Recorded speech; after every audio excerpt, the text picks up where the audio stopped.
Hello everyone, हमारे YouTube channel पर आपका स्वागत है। हमने संविधान से संबंधित संघ और राज्य क्षेत्र से संबंधित एक वीडियो अपलोड की थी और उसमें हमने सभी तथ्यों का समावेश किया था जो आपके सभी प्रतियोगी परीक्षा के लिए बहुत ही महत्वपूर्ण है।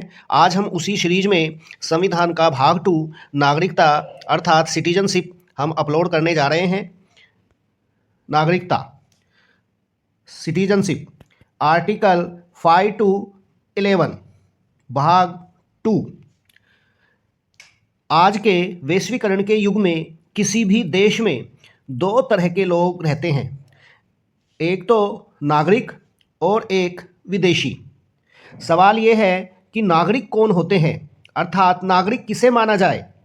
तो नागरिक वहाँ के मूल निवासी होते हैं, स्थायी होते हैं और उनको सभी नागरिक राजनीतिक अधिकार प्राप्त होते हैं। अब सवाल यह है कि विदेशी कौन होते हैं। तो विदेशी मूल निवासी नहीं होते और उनको सभी नागरिक राजनीतिक अधिकार प्राप्त नहीं होते।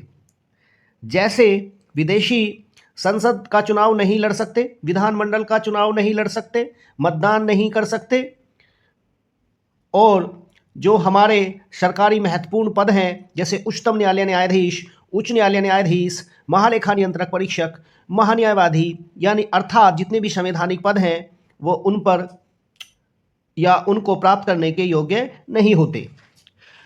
अब हमने एकल नागरिकता को अपनाया है और उस एकल नागरिकता को कनाडा की तरह अपनाया है। सवाल यह है, ये एकल नागरिकता क्या है और हमने कनाडा की तरह एकल नागरिकता को क्यों अपनाया है। अमेरिका में दो तरह की नागरिकता होती है, इसी तरह से ऑस्ट्रेलिया में भी दो तरह की नागरिकता होती है। एक तो संघ की नागरिकता होती है और दूसरे वो व्यक्ति जिस राज्य में रहता है उसकी नागरिकता होती है।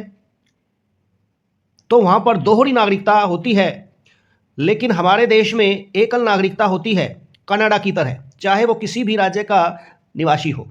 जब डॉक्टर अंबेडकर से पूछा गया कि इस एकल नागरिकता का क्या अर्थ है और आपने क्यों रखा है, तो उन्होंने बताया था कि ये देश की एकता और अखंडता के लिए एकल नागरिकता बहुत ही महत्वपूर्ण है। इससे अलगाववाद को जगह नहीं मिलेगी और देश की एकता अखंडता मजबूत होगी।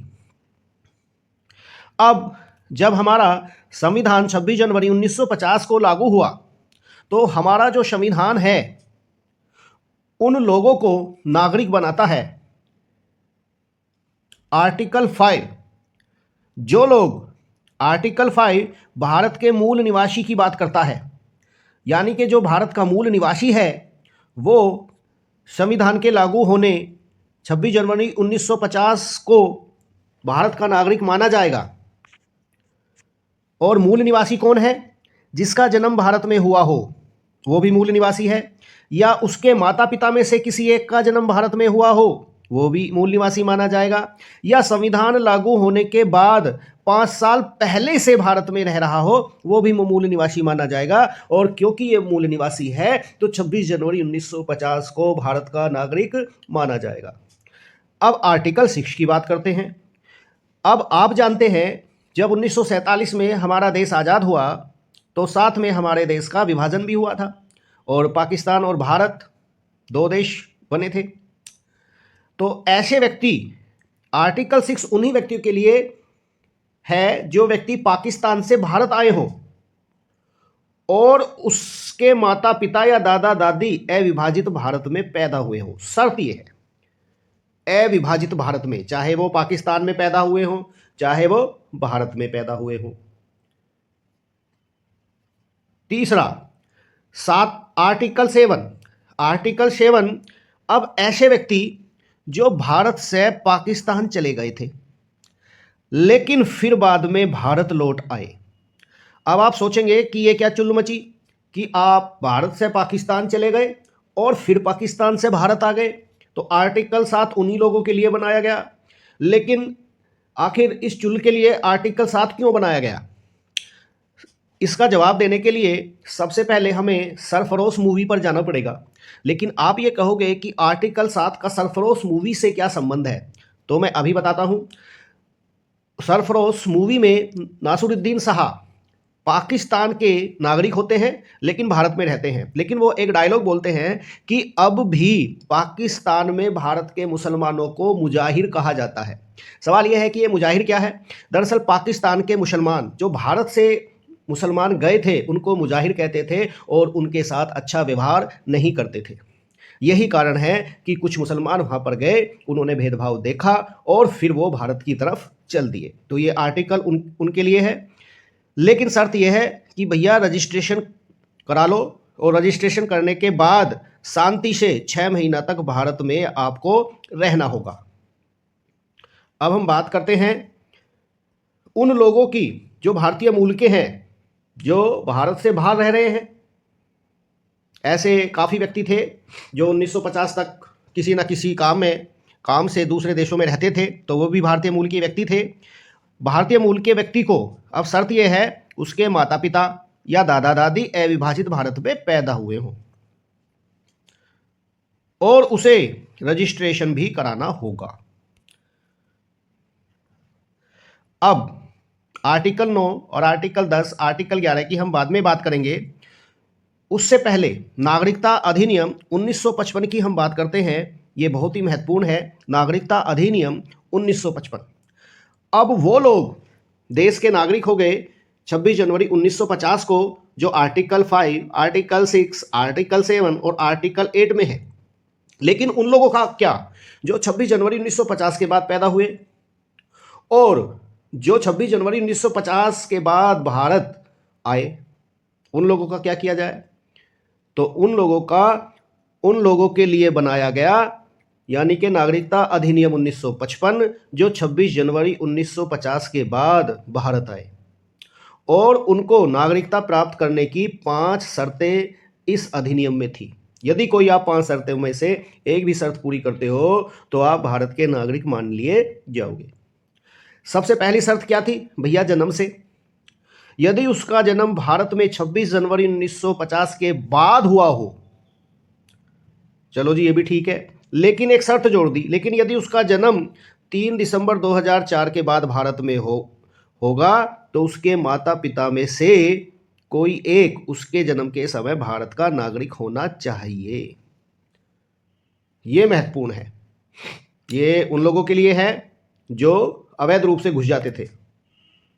अब माता पिता भारत का नागरिक होना चाहिए 3 दिसंबर 2004 के बाद।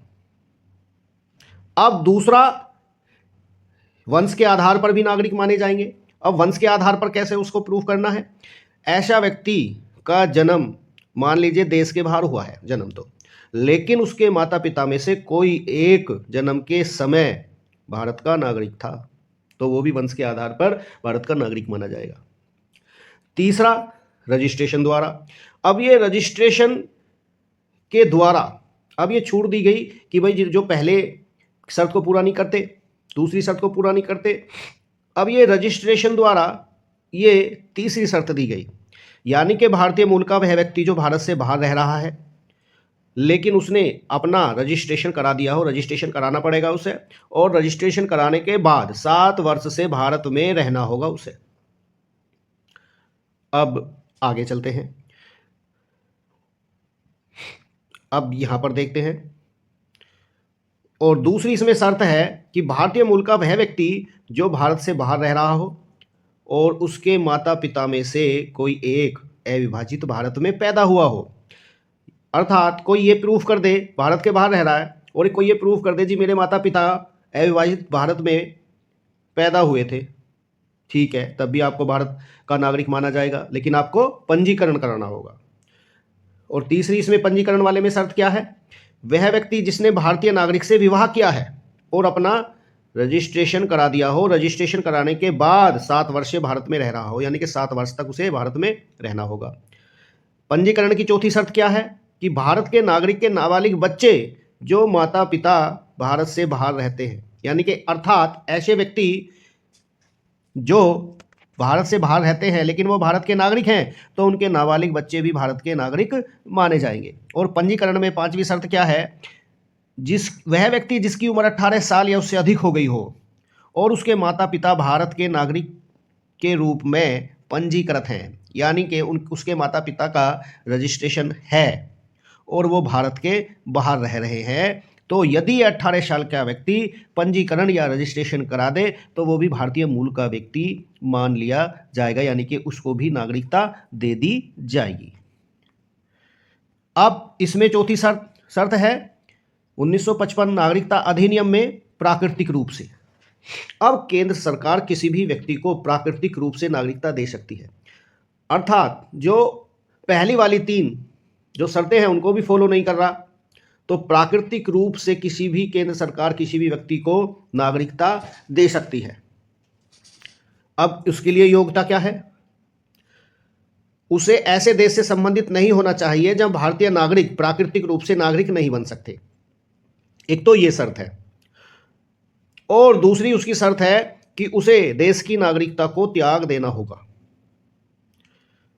वो भी चलो ठीक है, प्राकृतिक रूप से नागरिकता दे दी जाएगी। अब ऐसा कोई व्यक्ति जो भारत सरकार की सेवा में हो, या ऐसा कोई व्यक्ति जो नागरिक संबंधी आवेदन देने से पहले 12 माह से भारत में रह रहा हो और उसके रहने की अवधि 11 वर्ष से कम नहीं होनी चाहिए। सरकार इन सभी शर्तों को उस समय हटा सकती है जब किसी व्यक्ति को, देखिए ध्यान से, अब सरकार इन सभी शर्तों को हटा भी सकती है जब किसी व्यक्ति को विशेष सेवा, विज्ञान, दर्शन, कला, साहित्य, विश्व शांति, मानव उत्पत्ति से संबंध हो। तो अब आप मुझे बताइए कि केंद्र सरकार ने हाल ही में एक ऐसे गायक को प्राकृतिक रूप के आधार पर नागरिकता प्रदान की थी, उसका वो सिंगर था और उसका नाम क्या था? चलिए नेक्स्ट जो है चलते हैं। और नेक्स्ट शर्त है इसमें नागरिकता अधिनियम 1975 में जो अधिग्रहित क्षेत्र किया गया हो, यानी कि अर्थात ऐसा क्षेत्र जो हमारे संघ में मिला हो, तो उस क्षेत्र के नागरिक समय समय पर भारत का हिस्सा बने, यानी कि अर्थात उस क्षेत्र के नागरिक भारत के नागरिक माने जाएंगे जो समय समय पर भारत का हिस्सा बना हो। अब इसमें असम से भी संबंधित है। भारतीय मूल का वह व्यक्ति जो बांग्लादेश से 25 मार्च 1971 से पहले असम आ गया हो। और यहीं पर मैं एक बात बता दूं आपको, असम में एनआरसी की मांग की जा रही है। एनआरसी अर्थात नेशनल रजिस्टर फॉर सिटीजन्स, ये एनआरसी है। और इस एनआरसी पर काफ़ी राजनीति भी हुई है असम में, और हो भी रही है कि एनआरसी लागू असम में ना किया जाए। अब ये कौन राजनीति कर रहा है और सरकार एनआरसी लागू करने पर क्यों तुली हुई है? क्योंकि स्पष्ट रूप से 1955 के अधिनियम में है वो व्यक्ति जो बांग्लादेश से 25 मार्च 1971 तक आ गया हो। लेकिन ऐसा व्यक्ति का क्या जो अवैध रूप से असम में घुस गया हो 25 मार्च 1971 के बाद, अब उसका क्या करे? तो ये तो नागरिक है, जो नागरिक है वो तो रजिस्टर में दर्ज है, लेकिन जो नागरिक नहीं है वो रजिस्टर में दर्ज नहीं है। इसका मतलब ये है कि वो अवैध रूप से बांग्लादेश से 25 मार्च 1971 के बाद आए, तो उनको छांटने की तैयारी असम में है। लेकिन ये चूंकि एक राजनीति का विषय है तो हम इसमें जो है बोलना नहीं चाहेंगे, इसको आप ही देखना कि ये सही है या गलत है। चलिए, अब इस नागरिकता संशोधन अधिनियम 2019 में भी हुआ था और जिसको लेकर काफ़ी बवाल मचा था, काफ़ी इसको लेकर राजनीति भी हुई थी और एक विशेष संप्रदाय के लोगों में एक डर का माहौल भी बनाया गया था, अफवाहें फैलाई गई थी, झूठी बातें फैलाई गई थी।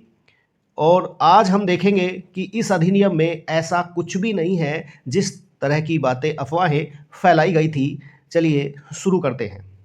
नागरिकता अधिनियम संशोधन अधिनियम 2019 दरअसल अफगानिस्तान, पाकिस्तान और बांग्लादेश में पहले बड़े स्तर पर हिंदू भी रहते थे, लेकिन आज अल्पसंख्यक के रूप में है।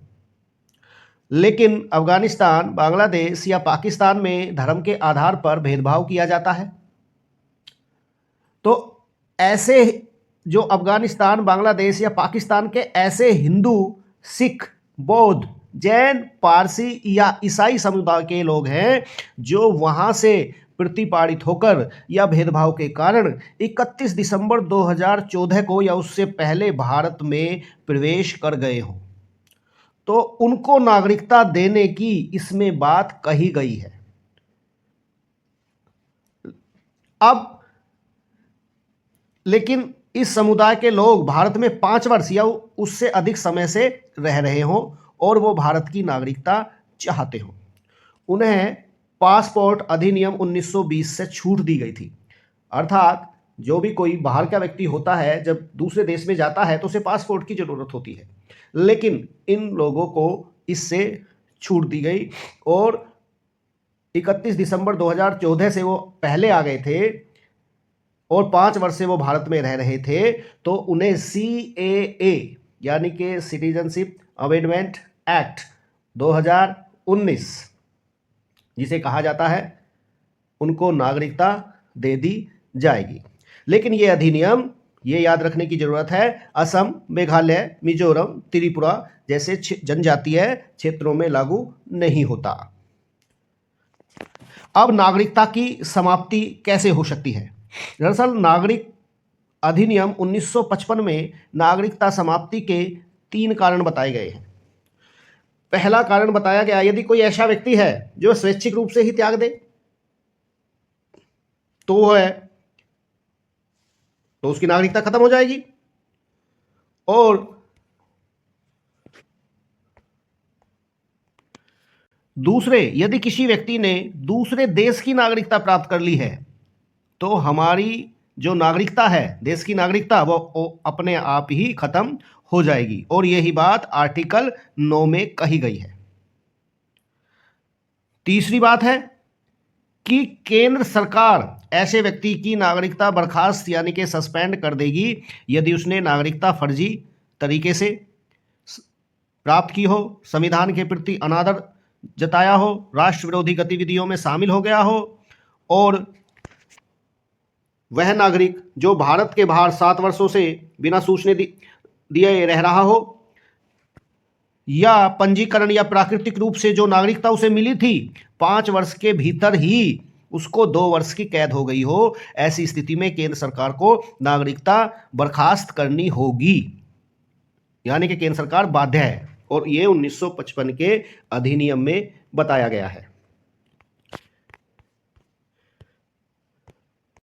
अब आर्टिकल 10 की बात करते हैं। आर्टिकल 10 में नागरिकता बने रहने की गारंटी है जब तक कि नागरिकता किसी कानून के तहत सस्पेंड ना कर दी जाए। और आर्टिकल 11 में नागरिकता से संबंधित कानून बनाने की शक्ति केवल संसद के पास है, अर्थात राज्य विधानमंडलों के पास ऐसी कोई शक्ति नहीं है। ये संपूर्ण वीडियो नागरिकता से संबंधित आपको कैसी लगी हमें कमेंट में जरूर बताएं। और यदि आप कोई सुझाव देना चाहते हैं तो वो भी दे सकते हैं, और यदि आपका कोई सवाल है तो वो कमेंट में पूछ सकते हैं। इसी तरह की वीडियो पाने के लिए चैनल को लाइक, शेयर और सब्सक्राइब करें। धन्यवाद।